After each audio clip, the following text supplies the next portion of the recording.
I visited the Museum of London Docklands and I wanted to share with you what I found inside this building, which was built to store sugar from plantations in the Caribbean.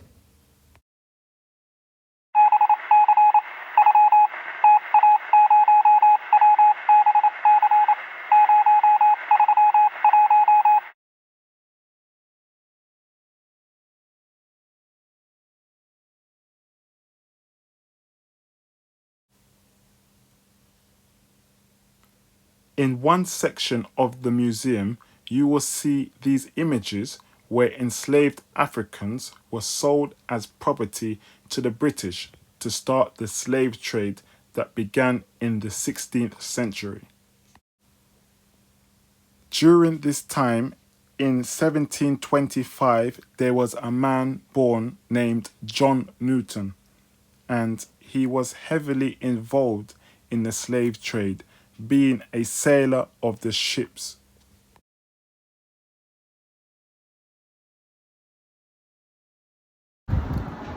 I'm in the area of Wapping in East London, where the slave trader turned preacher John Newton grew up. We're around a mile away from Tower Bridge and the Tower of London. Behind this train station and the buildings is the River Thames, and this area was very busy for the shipping and sea trade.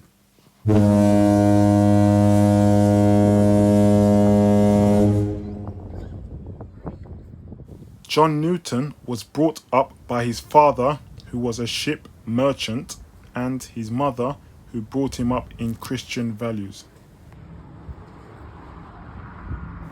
As a young adult, John Newton was a sailor of the ships during the slave trade. And one time when he was on his ship, he came across a strong storm and he feared for his life and asked God for mercy. And when he survived the storm, this is when he converted to Christianity. This spot hidden here is called Execution Dock, and it is where pirates and sea criminals were hanged to death on this gallows.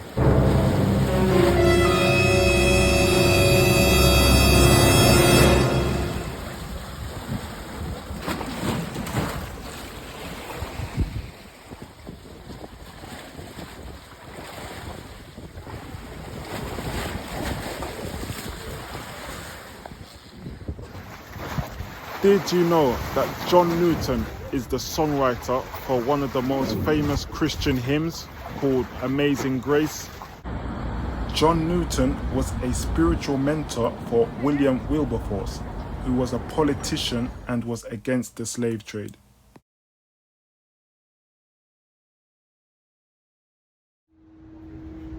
I'm at Cadogan Place in Chelsea, where William Wilberforce died. He was a member of Parliament and he campaigned for decades for the abolishment of slavery. He was a white man and he fought against the odds, the British government, to get it passed by a law. He was also a Christian convert and he was under the influence of John Wesley. Now, here's a fascinating story about the British actor David Harewood and another man who shares his name, the 8th Earl of Harewood, who commissioned this portrait. It's a story that starts hundreds of years ago in the Caribbean, on a plantation where the actor's ancestors were enslaved. Our culture editor Katie Razzle reports.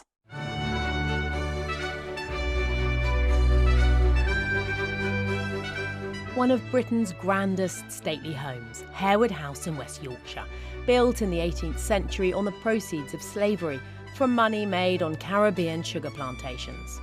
Obviously, it was my ancestors who were actually doing the work. Absolutely, and that's not something that's acknowledged fully enough, I don't think. Renowned actor David Harewood is descended from slaves owned by the current Earl of Harewood's forefathers. This is Henry, the second Earl. He's the guy who's owned my ancestors. Yeah. Which is why you share the name. Yeah. Each slave was given the surname of the owner. My family's history and your family's history interlock in a weird and dark way historically.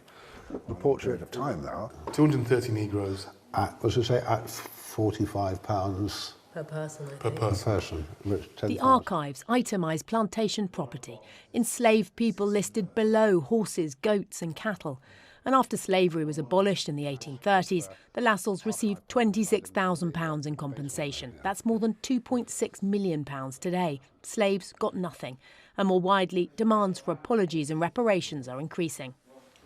Thank you for watching this video, and if you are interested in learning more about the topic of church history and revivals concerning London, you can visit my website www.taxitoursoflondon.com, and this includes the tour of church history, where you discover about the Gutenberg Bible, the origins of the KJV Bible, Charles Spurgeon, William Booth and much more.